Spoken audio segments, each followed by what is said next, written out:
Hello everyone and welcome back to Milo Farms.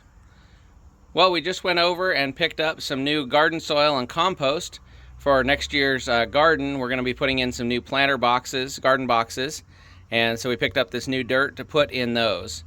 So I wanted to take this opportunity to kind of talk about this dump trailer, and something to keep in mind when using a dump trailer is how much its capacity actually is. First thing you want to keep in mind is follow any instructions on the trailer, and with any trailer you want to make sure that 60% of the load is in front of the axles. So that arrow right there is right dead center between the two wheels, so you want to make sure 60% of the load is forward of that, and that will help with towing it down the road, that you don't have too little tongue weight and the trailer can become uncontrollable. Secondly, you really need to pay attention to how much the capacity actually is of the trailer.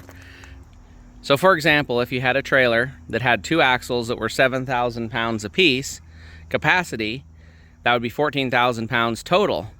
Then you have to subtract the weight of the trailer, which, just a rough estimate, will say 2,000 pounds for the trailer, would give you an actual capacity of 12,000 pounds. These are just rough numbers. You'll want to make sure that you follow the labeling on your particular trailer. But if you figure with that 12,000 pound capacity, then you'll go to wherever you're going to purchase the product from, or where you're going to load the product, and you want to know how much that weighs. So if it weighs 2,000 pounds per yard, for example, that means you can only put 6 yards of the product in the trailer. Though the trailer can hold a lot more than that, potentially, especially with these side rails, you want to make sure that you don't exceed the capacity of the trailer.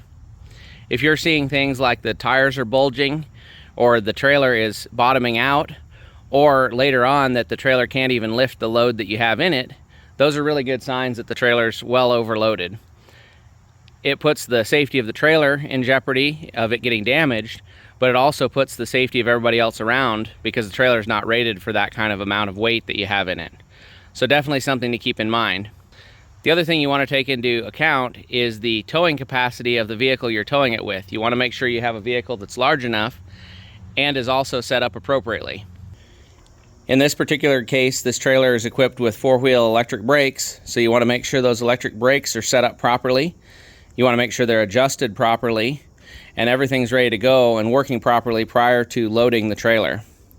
Once you've already got that weight in there is not the time to realize that your brakes aren't working or something else is not working properly with your setup. You also want to make sure that the hitch on your truck is set up and rated for that amount of weight that you're going to be carrying. So lastly, you also want to make sure you have some way to cover your load. In this case, we have one of these roll-out tarps, but you could use a regular tarp or anything to cover it up with to keep things from blowing out. All these things together make sure that the trailer is in good shape, it's safe, and you're not going to endanger yourself or anybody else on the road. So definitely something to keep in mind. Hope everybody enjoyed the video. Remember, you can't finish a project without getting started.